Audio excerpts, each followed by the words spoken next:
right now in red states. Do you know the number one cause? What does this have to do with red or blue? Can I finish my question? Do you know the number one cause for children underperforming in schools right now? Bad educators. No, hungry as a No, let me please finish. Does it really think Elon's running around saying, let's starve children? That's not what he's doing. It doesn't matter if he's trying to do it. He's doing it. It matters if it happens. He's finding waste in government. But dispassionate speech is why no one ever cuts the government. That basically wraps up the current state of CNN in 30 seconds, where even if they have someone on with common sense, they're too busy shouting them down with their NPC talking points to actually have a discussion worth listening to, as they brought on Kevin O'Leary to talk about why Elon Musk's DOGE cuts are so massive. When you cut in any organization, government or private, it's very demoralizing, it's traumatic, and it gets lots of bad press, as we're doing right now. But that's why you cut 20% more. I think Elon's not cutting enough. Cut 20% more now. Get your spreadsheet out, these are the names, whack everybody, and then 20% more, as we do in the private sector every day and have done for 100 years in private equity, and hire back when the organization gels. That way, the demoralization only happens once. You don't want to cut multiple times. More whacking. Let me just, can I explain to you that this is when running... You don't need to explain it to me, I know how it works. But no, you don't, because when you... Actually, I do, I've done it multiple times. But yeah, that's in the private sector. And you cannot run... This is worse than private sector. You cannot run everyday government the same way you run the fat dripping with waste government. I'm not talking about fat dripping with waste government. What do we have? What if I told you in the South right now in red states? Do you know the number one cause? What does this have to do with red or blue? Can I finish my question? Do you know the number one cause for children underperforming in schools right now? Bad educators. No, hungry as a Let me please finish. So this group of professional yappers are well aware of the rampant waste that DOGE has been discovering, but they conveniently forget about all of it to hide behind the kids, as of course hunger affects your ability to learn in schools, but they're addressing COVID-era spending they created during the lockdowns and how they should no longer be paying that out.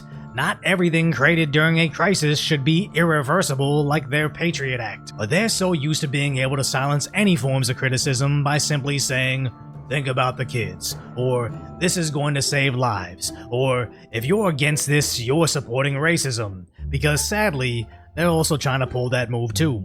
Good to know the Democrats are still consistent in this. Some $900 billion is spent across the states and local level on public education, though the government, I think, spends about $100 billion or so in public education. And so, you know, to me, you see this pattern occurring, whether it's the Education Department, Social Security Administration, or other agencies, an attempt to privatize these functions. Mm-hmm. Then state governments are going to follow suit and feel emboldened to create a more privatized system of education versus public education. And who ultimately suffers from that? Poor and people of color. Good to know the Democrats are still consistent in this. Poor kids are just as bright and just as talented as white kids. As it's not only this soft bigotry of low expectations, but the idea that they are well aware that the system is broken, but they would rather leave it broken than let Donald Trump and Elon Musk get a win. Our reading and math scores are the worst in the G7 and the G20 in terms of how many dollars we spend to advance our children. Okay. Why? Unions. Unions that keep mediocre teachers in place in every high school in America when we should be firing them. You want to talk about whack as our theme tonight's show? I would like to fire teachers that don't... Wait. And I'd like to pay a lot more to the teachers that advance math and reading scores that push our system forward against every G7, G20 country. We have broken the system long ago through unions, and this is very unpopular. But what are those cuts actually? What it means is the lowest paid person in America that deserves a lot more money is a great teacher. I agree, as a former teacher. And we can't, in the system of unions in America, we keep mediocrity festering, destroying the education. Let me just tell you. And again, this is not only the truth, but something that definitely needs to be addressed. But when Trump finally does, they're outraged. They're just taking opportunity away from kids that don't have it. Don't take away their opportunity. So let's stay on the facts. Sorry, no, I'm really angry about this. No, because this I'm is what really people angry. need to hear. I taught kids in Clara Barton High School in Brooklyn, New York. Well, maybe it's because this means cutting positions like hers, where she rakes in over $500,000, 9 times as much as the average teacher. And if she brought in an era of higher learning and success within our public school system instead of kids that sound like me, by all means she'd deserve every penny. But if our average high schooler can't read at their grade level, let alone compete in science or math with Chinese kids their same age, she needs to be immediately removed and pay back every penny because we deserve a refund. And if it was your kids suffering the consequences of her ineptitude, you would want that too. Unless you were willing to sacrifice the education of your own children just to stifle Donald Trump and Elon Musk. And sadly, that's exactly what the Democrats are doing. He talks about some of the violence that's been going on around the country at dealerships. Some say they should be labeled domestic. I will do that. I'll do it. I'm going to stop them.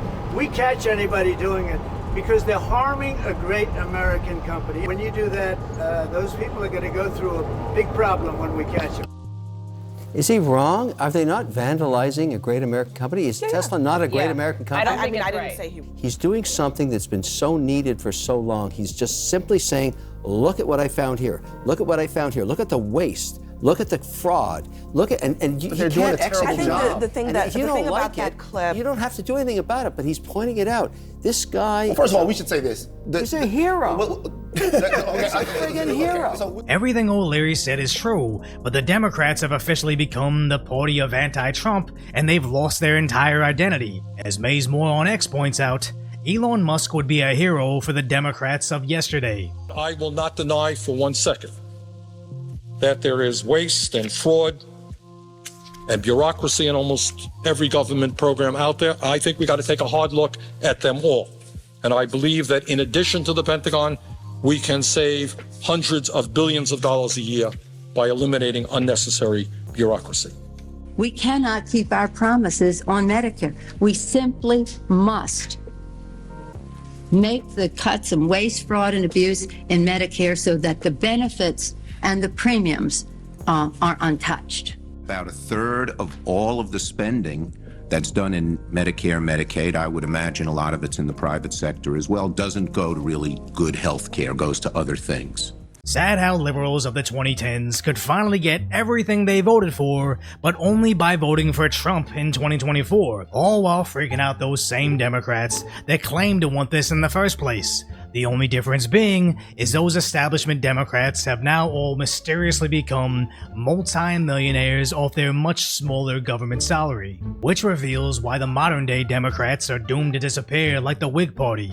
As with free-flowing information on the internet, liberals are finally discovering that Democrats have zero consistency other than their protection of the establishment.